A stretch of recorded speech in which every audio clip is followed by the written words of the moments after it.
So the only way to know if something for sure is an outlier is to use the two formulas that are on the board. You use this formula here in blue for numbers that are much smaller than the rest of the data. You use what formula for numbers that are much larger? The x greater than Q3 plus 1.5 times the IQR. And what's the formula for IQR? Q3 minus Q1.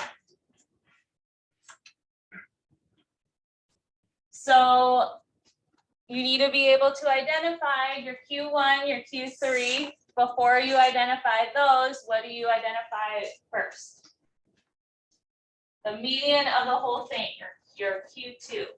So just go left, right, until you get a middle number or middle two numbers. Sorry, my dot is staying all up here, so.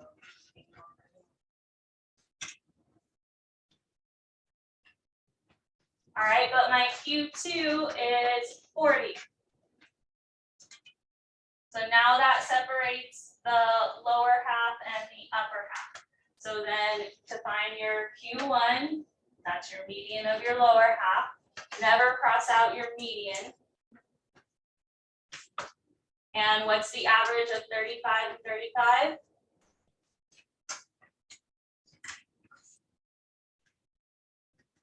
35. When it's the same number, it's going to be that number, by the way. But you could also add them together and divide by 2.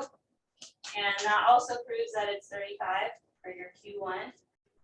Your Q3, left, right, so you get a middle number or middle two numbers. What's the average of 45 and 50?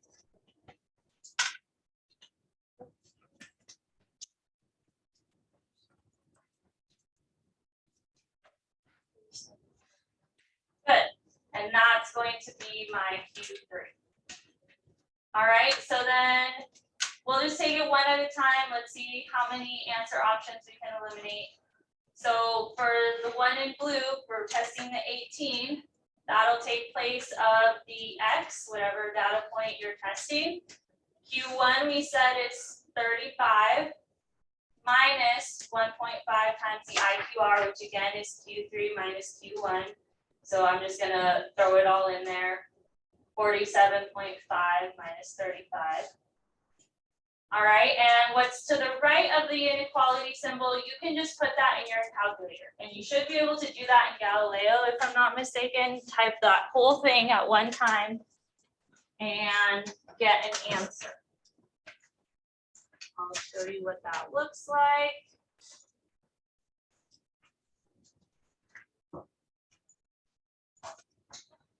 All right, so 35 minus 1.5 times 47 and a half minus 35. I get 16.25. So is 18 less than 16.25? It is not. So is 18 an outlier? No. So it's not an outlier because it's not less than 16.25. All right, so that's what the formulas say. X is an outlier if it's true. If it's not true, it's not an outlier. So from that, we can eliminate A. So I think that's it for right now. Let's test. Oh, and we can eliminate D because we know 18 is not an outlier. So then let's test the 70. And again, that one uses a different formula because the 70 is higher than the rest of the data. So 70 greater than Q3, so 47 and a half plus 1.5 times the IQR. 47.5 minus 35. Throw that in the calculator. What's to the right of the inequality? So then 47 and a half plus 1.5 times the IQR. I get 66.25. So then is 70 greater than 66.25? Oh, Yes, so then 70 is an outlier. So that means the answer is C, because B, there definitely is an outlier. So that leaves you C as the only outlier is 70. So yeah, I know this one might have thrown you for a loop because you're like 70 is like 5 away from the next data point. But if you look at most of the data, it's mostly around like 30 through 40. So the 70 is just much too low. And we could prove that algebraically. All right, which others would you like to see, Taylor? Number 9.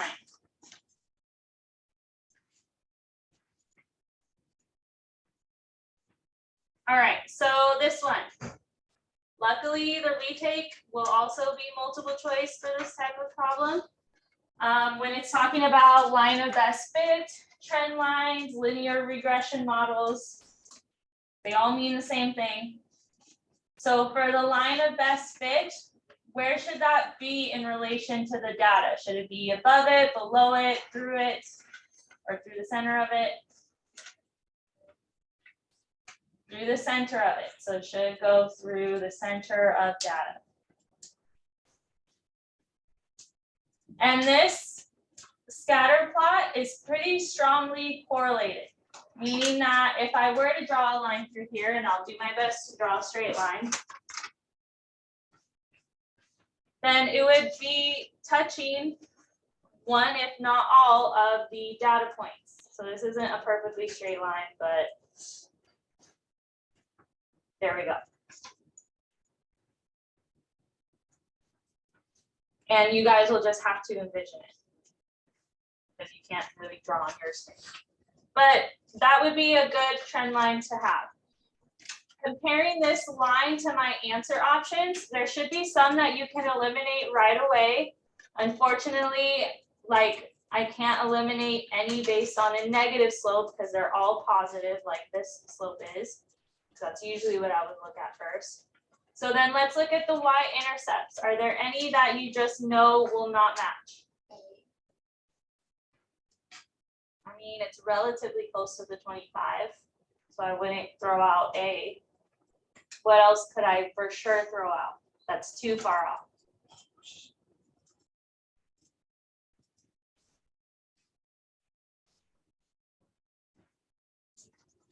B, because it's really not close to the 40 at all.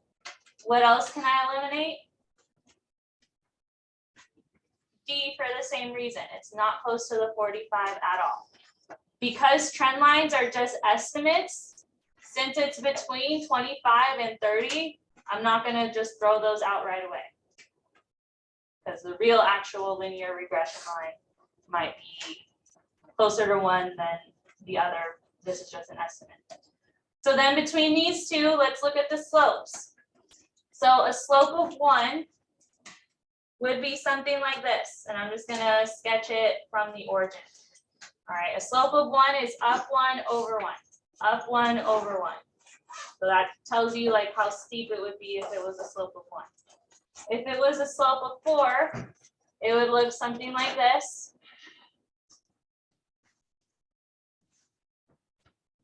Up 1, 2, 3, 4 over 1. And like that's the steepness that we're looking at. This red line, what steepness does it more closely match? The slope of 4 or the slope of 1?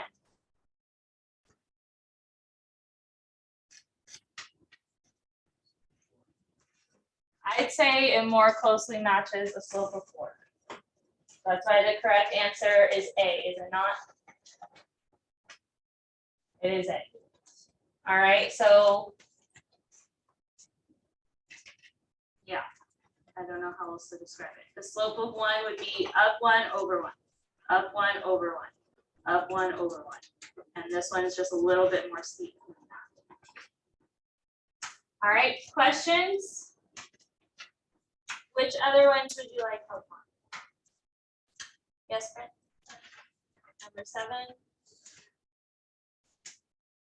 All right, so a survey was conducted on whether a student had a curfew and if they had a cell phone. The results are shown below. What is the relative frequency? So that word should tell you that it's either decimal or percent that they're looking for. What's the relative frequency of students who have cell phones and a curfew to the total number of students surveyed? So what number in here would be students who have cell phones and a curfew? So curfew, cell phone, yes. Is that going to be my numerator or denominator? And then it's being divided by the total number of students, because that's what it says right here. It didn't say of those that had a curfew or of those that have cell phones, because then it'd be different. It's of the total number of students surveyed. So how many students were surveyed? Good. So then 12 divided by 52, put that in the calculator.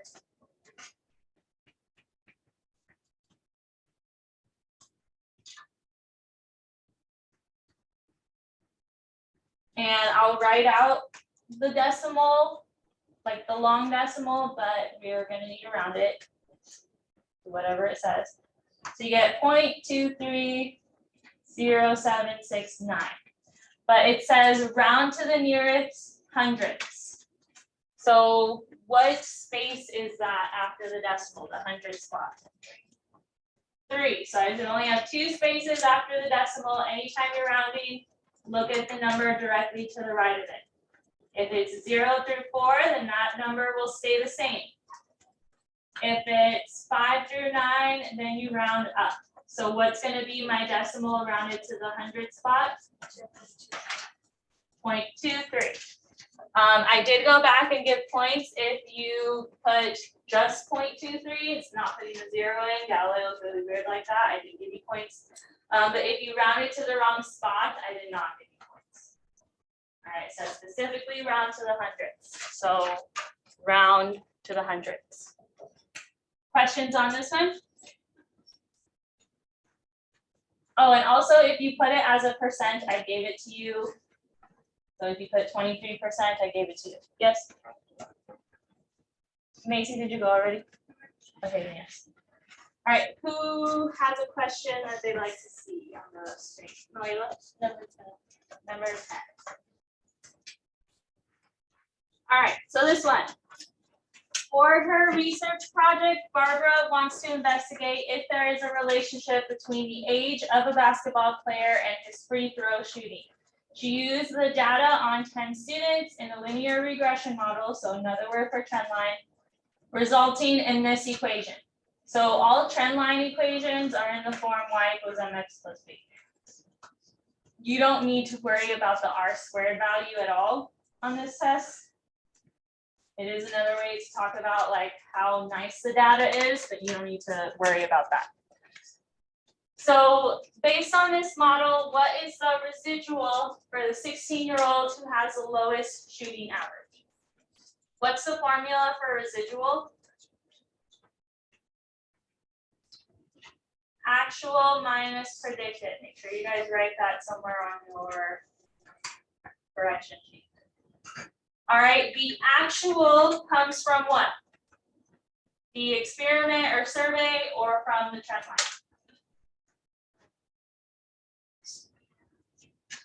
Good, it comes from the survey or the experiment, whatever it is. Some actual data that you collected. Predicted comes from what? From the trend line, which is always in the form y equals mx plus b. So in this data that they give me, the age is my inputs. That's what goes in for the x, or in this case, they put an a where the x normally goes. These shooting averages that are right here, are these my actual or my predicted? They're my actual because that's from the survey or experiment that she did. The predicted, we actually have to come up with ourselves. And we don't necessarily have to do it for all of them in this problem because it's just asking about for the 16-year-old who has the lowest shooting average. So here's the inputs of 16, which one is lower? 0.5 or 0.8? Wait, sorry. 0.5. So then we're really just focusing on that one. So really, I just need to find the predicted for the 16. So I'm going to plug that into the given equation. It's S equal to 0.1 A minus 0.99. What's going to go in for the A?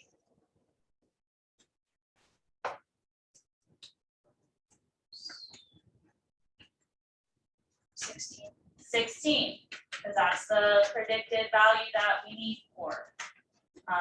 S is for shooting average, A is for 8. So then throw that in your calculator. 0.1 times 16 minus 0.99. It's 0.61. And then again, residual. So here's my predicted for that one, for both the 16s actually, but we're focusing on one.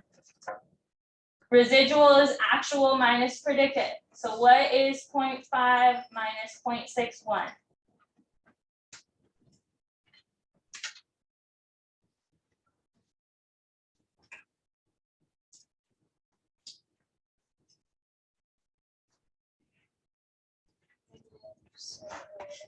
Good. So that's why the answer was A. All right, questions on that? You had to know residuals actual minus predicted. You have to be able to identify your actuals and solve for predicteds if needed, and then throw them together.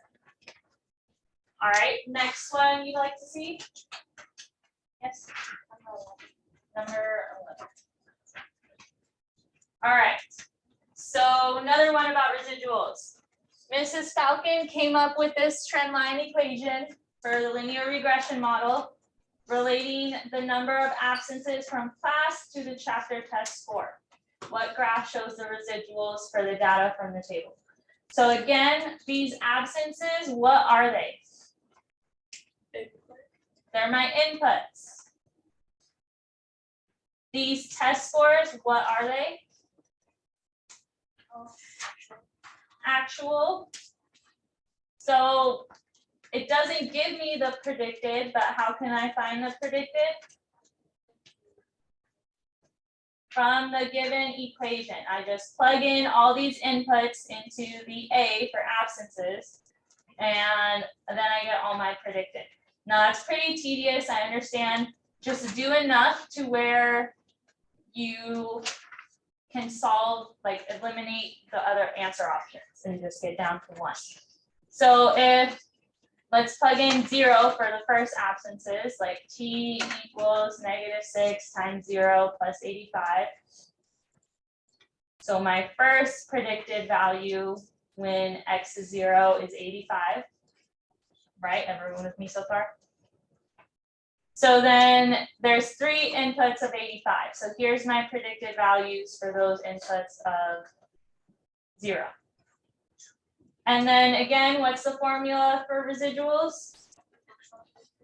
Actual minus predicted. So let me actually add another column here. What is 95 minus 85? What's 80 minus 85? And what's 75 minus 85? Good. So I have my first 3 coordinates, and the way that you write them for your residual plot coordinates, x is your input, and y is your residual. So then I have 3 of them now. I have 3 inputs of 0 and 3 different residuals for them. So I have 10, -5, and -10. Those will be on one of the residual plots as coordinates. Does that make sense so far? So I don't necessarily need to find all of them. If I can eliminate some answer choices, then I'll be done. So I should have 3 different dots for an input of 0. Does A have 3 different dots for an input of 0? It has 3 dots, but 2 of them are the same, so it can't be A. What about in B? Does it have 3 different dots for 0? So it can't be B. For C, does it have 3 different dots for an input of 0? No. So then it has to be D, but let's check, does it have 3 different dots? Yes. And are they the coordinates that we said they would be? So 0, 10, 0, -5, and 0, -10. Right, exactly matches what we have. And if we did the residuals for the rest, they would match these two. But work smarter, not harder. Eliminate as much as you can, and so you're down to 1 answer.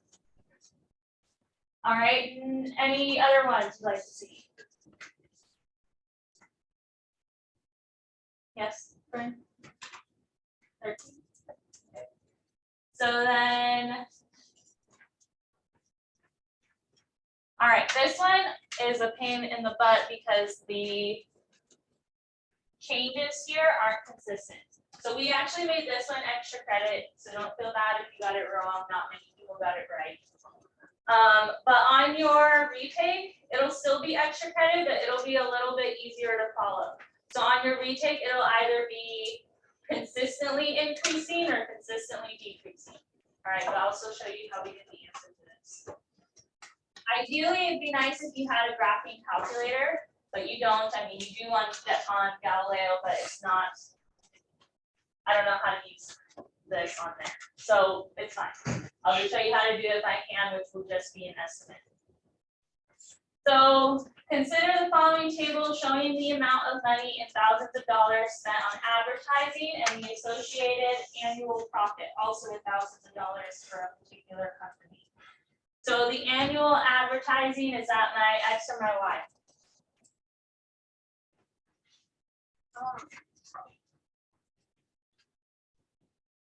And then my profit would be the Y. So inputs, outputs. Remember that trend lines, because it's asking you to estimate the value of M, so my slope. Trend lines are always in the form Y equals MX plus B, even if they use different numbers. So it wants us to estimate our slope, which we have done from a table before. From a table, the best equation to use is change in Y over change in X. Now, again, this one's kind of not a great problem because it's not consistent. Like here, it goes up or it goes down by 2. Here it goes up by 7 and then up by 4 and up again. And then down here, it's just as inconsistent. Let me just kind of show you the thought process.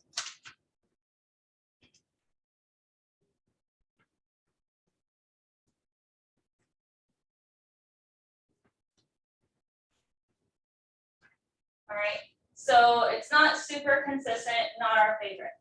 What I kind of looked at when I was going through my answer options is that most of the time it increases in your Y's. Most of the time, like, and when it does increase, it increases by a lot. When it does decrease, it decreases by a much smaller amount. So I went with that the slope should be positive. Because even though there's some like outliers, for the most part it increases. So based on that, I eliminated A and I eliminated D. Between these two, I just kind of plugged these in and saw what slopes I would get. So it's change in Y divided by change in X. So like the first one, I got 1. The second one, I got 10. So you're seeing why, again, I'm not a huge fan of this problem that they made. -14 divided by 4, I'll check that in my calculator. But then 32 divided by 8 is 4. So let me check that, -14 divided by 4.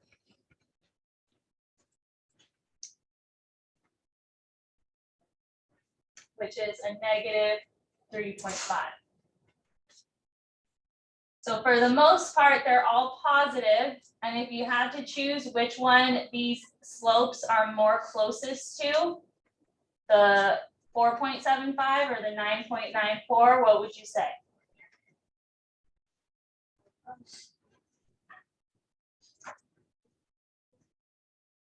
So I would say B. Yeah, we have one that is closest to 9, but these other ones are closer to the 4.75, right? So best option would be B, if that makes sense. Does that make sense? It will be easier on your retake. I say just look at like this last set and you'll be fine. Change in Y divided by change in X, that'll help you estimate your slopes. All right, any others from the test you'd like to see? Yes, Taylor? Number 12. Question, Freddie? Yes. All right, number 12. So Roger is measuring the length of a hanging spring as various weights are added to it. Using these measurements, he attained the following equation. So that's my trend line, my line of best fit. Y equals 0.006x plus 11.5. Where, so some of you look like you're doing other stuff. You need to be paying attention to this. All right. Where Y is the length of the spring in centimeters. So I'm just going to kind of take some notes. Y is the length. And X is the mass in grams.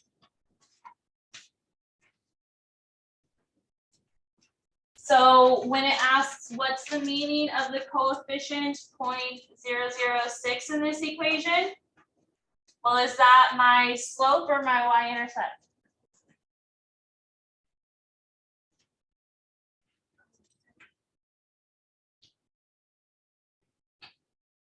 The equation's highlighted. Is the 0.006 my slope or my y-intercept? My slope, which is also called your rate of change. So keep that in mind.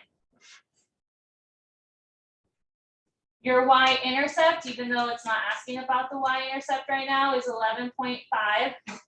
What does that mean? Or what do your y-intercepts mostly mean?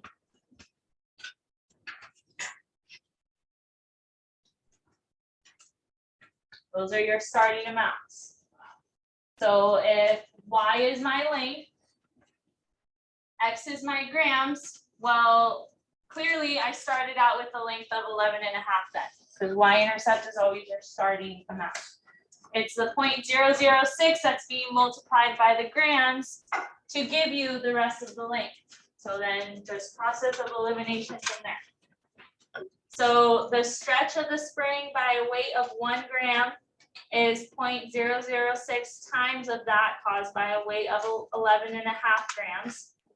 So no, the 11.5 grams is what you started with. It's your starting length. So that wouldn't make sense. My screen's frozen, sorry. You can't see what I'm writing. Okay, there you go. Option B, the length of the spring increases by 0.006 centimeters for every gram added to it. Does that make sense? It should. That one is the right answer, but let's cancel out the other ones too. A weight of 6 grams stretches the spring by 1 centimeter. All right, no, it's 0.006, not 6 grams. And a weight of 11.5 grams stretches the spring by 0.006 centimeters. Again, it's not a weight of that. It's a length of that because Y is for length. So only answer option that makes sense is B. Slope is always your rate of change. All right, if we didn't get to the problem you wanted to see, just ask me before you leave. I do need to start checking your test correction sheets, so I'm going to do that